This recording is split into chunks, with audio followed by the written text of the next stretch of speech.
What is up, everybody? Welcome back to the YouTube channel. If you're new, welcome. Subscribe, please. Well, maybe you want to stay to the end of the video to see if you want to subscribe. But I am here, everybody, to talk about my laid off story. I was actually supposed to record this last night, but I kind of got into a conflict because I also made banana bread last night. I'm going to do a video about that, but I wanted to combine the two, but it just got way too long. But no. So as y'all been hearing, I got laid off. So that's the thing. I don't know. I guess it's mixed emotions around it. But first of all, I came into work and I clock in and they call me to the back and they're like, Essence, come to the back. And I'm like, okay. I didn't know if I was getting a write-up or I didn't really know what was going on. I don't really do nothing wrong at work, but I didn't know. So I didn't know what to expect. But I came back there and they were just like, yeah, so we're going to have to lay you off due to COVID-19. I'm like, yo, dang, that's honestly, I was kind of taken aback by it. Okay, so I'm the extra piece that y'all can trim off. Nice to know. But no, realistically, it's understandable. This COVID-19 stuff got everything way different. You know what I'm saying? And realistically, I was kind of just questionable. It was just questionable to me to be in that environment with people still coming in. People did not care about nothing that was going on concerning COVID. Like I said, I worked at an appliance store. So it's an essential business. People was just coming in. So that was that. They gave me a check that day. Clutch. I respect that. So you know what I'm saying? I just went and paid my rent up in advance. So that was a blessing. I'm very blessed and fortunate to be in that position. You know what I'm saying? I deal with the rest of America's doing. You know what I'm saying? I'm just taking it all in. But overall, to be honest, the job was draining.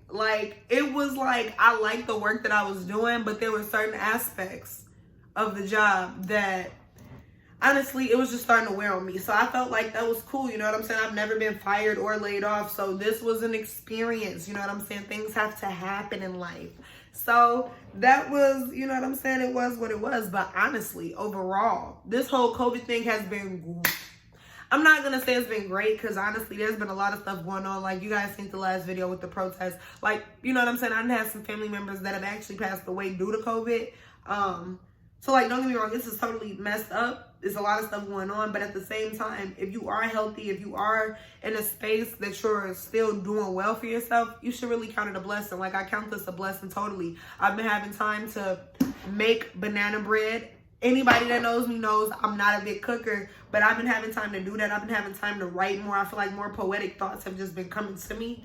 I've been having more time to just kind of, I don't know, have time for me. I'm always doing so much stuff, but everything has been on pause. So I've really been living in it. I've been loving it. I can wake up, do what I want. You know what I'm saying? I'm still secure financially. My bills are taken care of, and that's why I count it all joy. Honestly, even when I got laid off, I wasn't that concerned about it because God is good, and all the time He is good. So, you know what I'm saying? I knew that I would be taken care of.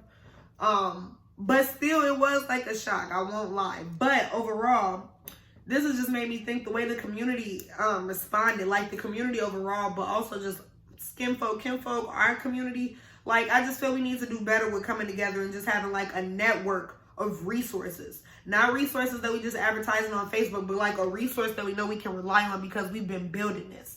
That's honestly what I think we need to work on. I had one community conversation. It was very small and intimate. Shout out to the people that came. You know who you are. But I really think that we just kind of need to begin developing maybe even a pot of money, a wealth pot that we can distribute out. I feel people with mental health issues and disabilities, pregnant women, children, elderly people in the community, those people should have came first. And it's when it all struck, everybody just oh my God, everybody just took what they could, everybody went nuts. And that is not the way to respond, especially within our community. We have to do better with taking care of each other. Before this, we weren't doing good. During this, I'm not going to say that we really did good, but because there's a crisis that has happened, there's room to create. So I feel from this, maybe even after this, I'll create a conversation on Facebook and Twitter, maybe even Instagram, to kind of see what we can do about creating conversations about how we're going to move forward as far as creating this community resource. And there are resources out in the community, but another thing is that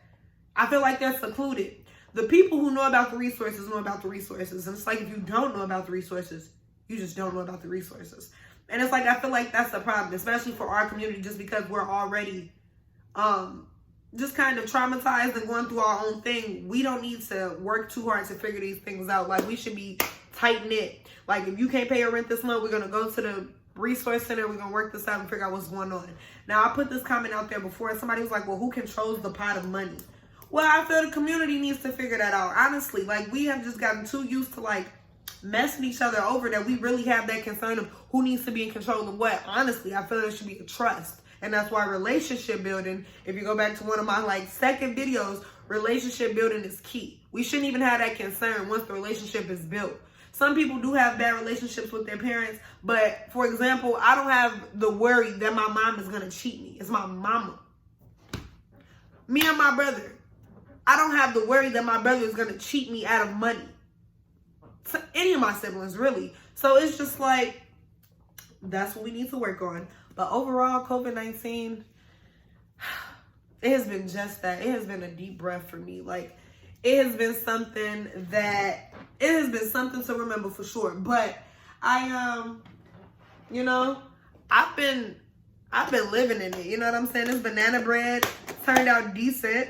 I forgot to put buttermilk in it, but like, this banana bread, y'all, it's pretty good.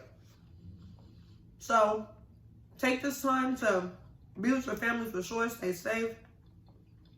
Take this time to thank God, thank the universe for what's going on. Definitely gives you what you need. Just be thankful. Now also, use this time to equally rest and work. Be accountable to yourself with the rest and the work. You know what I'm saying? So really, that's all I have to say in this video. I have a video coming about this banana bread. I am so proud of myself about this. So, like, subscribe, leave a comment. As you can see, like I said, I'm chilling. You know? So just stay tuned. And I will be back with more.